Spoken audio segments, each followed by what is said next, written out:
I would like to know how Indy Hartwell still has a job. I just need to understand what's going on. Because last time I checked, somebody was like, I book talent who has, the it factor and can show that they are good in the ring. This bitch don't know how to wrestle unless I'm slow. And, I ain't a wrestler. So maybe I don't know what I'm talking about. I don't know. So I went to her page on her Wikipedia because I need to understand what's going on.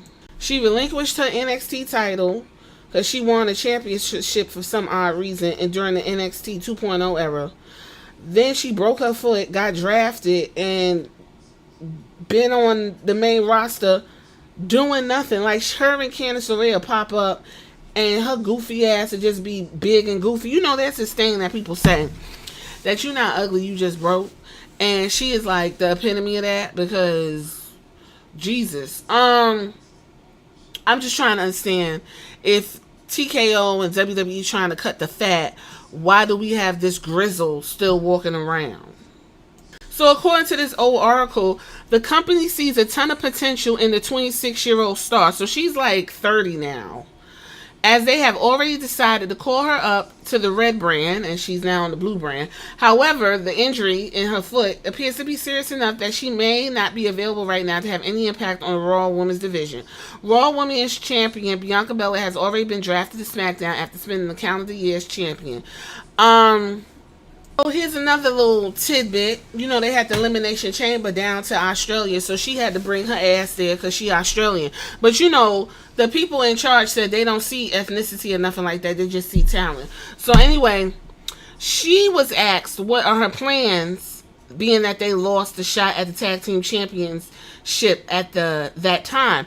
And she said, well, Byron, it was my first time performing in Australia as a WWE superstar, so the only word I can use to describe this is surreal. I had my parents, my family there, my real parents, not my mom over here, and she pointed to Candice LeRae. Obviously, we lost, and we're not happy about that, but we don't take no for an answer.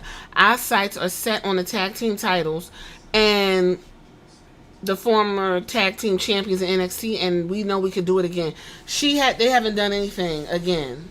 Now they're getting a push or whatever you want to call it on SmackDown because it looks like they're mixing it up with Naomi, Tiffany Stratton, Nia, and Bayley. Because Bayley came in and fucked the match up for Candice LeRae because she was helping Naomi out, and she pushed Indy Hartwell into a ring post, and the bitch could barely do that. So I'm just trying to understand, and if somebody could tell me in the comments, how this woman is still employed.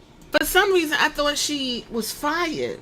But she's just that bad that she just was a failed call-up like the rest of NXT 2.0 and Triple H's children that he is very loyal to, who have no star power. And you know how y'all worried about drawing money and the business, none of which any of these women are doing.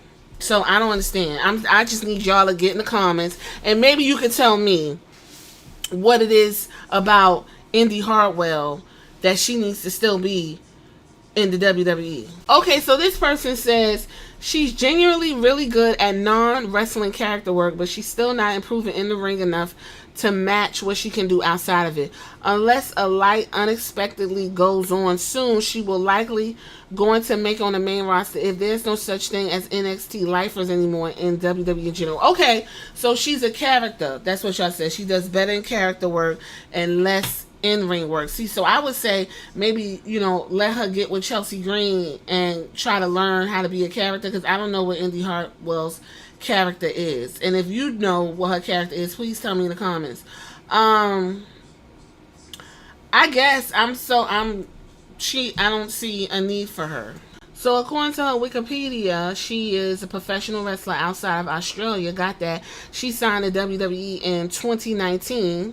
So she's been with the company for a very significant amount of time. And you know how y'all run everybody down, talking about who's green and not. But I never hear y'all say anything about this bitch here. She's a one-time NXT champion, one-time NXT Women's Tag Team Champion. And I told she was a member of the Way stable, which everybody's like, I never saw anything spectacular about the Way. But the way was Johnny Gargano, Candice LeRae, Austin Theory, Indy Hartwell, and Dexter Lumis. Okay? And that stable was led by Johnny Gargano and Candice LeRae. And the stable worked between 2021 and 2022. And during that time, Gargano won the North American Championship twice, and LeRae and Hartwell had the tag team championships. Okay, so this is where Triple Thumbs be falling apart, and he thinks people watched NXT like that, so I guess the nostalgia of NXT will rub off on these people when they get to the main roster. So this is how the way got formed. So this is news to me. So on October 28th at the NXT Halloween Havoc, Gargano had defeated Damian Priest in a Devil's Playground match and became a two-time North American champion. And later that same night, LeRae faced Io Shirai for the NXT Women's Championship, where she was assisted by a masked figure wearing a Ghostface costume. The figure was fended off by Shotzi Blackheart. Where is that bitch at? Wow. Ultimately costing LeRae the match. On November 11th episode of NXT, the masked figure was revealed to be Indy Hartwell, who aligned herself with Candice LeRae. On that same night, Gargano dropped the NXT North American Championship to Leon Ruff. Yo, Leon Ruff. The one thing I remember about that dude is he took a black man so fucking good. I thought he was like really injured. Thanks to Priest's interference, leading the way to a three-way feud between them at NXT TakeOver War Games. Another masked figure dressed as Ghostface interfered in Gargano's triple threat match against Ruff and Priest and assisted Gargano in winning. After that match, it was revealed that it was Austin Theory. And then on the December 19th episode of NXT, Gargano, LeRae, Theory, and Hartwell all appeared together and formally named their alliance The Way. Then Theory and Gargano participated in the Men's Dusty Rhodes Tag Team Classic. Where is that at? Because what happened in the Mae Young Classic? Then Gargano and Theory were eliminated in the first round by Kushida and Ruff, although LeRae and Hartwell advanced toward the semifinals on February 10th episode of NXT. They were eliminated by Ember Moon and Shotzi Blackheart. Wow, Ember Moon. Austin Theory was abducted by Dexter Lumis, who Theory had been feuding with at the time, and Theory interfering in Lumis' matches against Gargano. Then at some point, Hartwell was super attracted to Dexter Lumis and said that he was hot, and then so that was their storyline, where it was just like all this sexual tension going on for a while.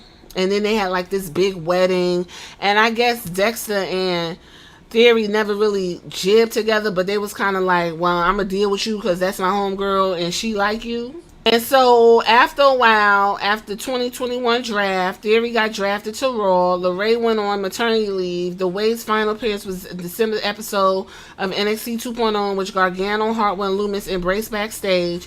And then Gargano cut a farewell promo, and then he went on in his NXT as his contract was expiring 3 days later. Lumis was released. Candice LeRae left, and that's how The Way ended up getting disbanded. Then Triple H rehired Gargano, rehired Lumis, and then got Candice LeRae, and they slowly tried to bring them together. The problem is, unless you watch NXT 2.0, you ain't gonna know this shit. And I guess he thought this was going to translate.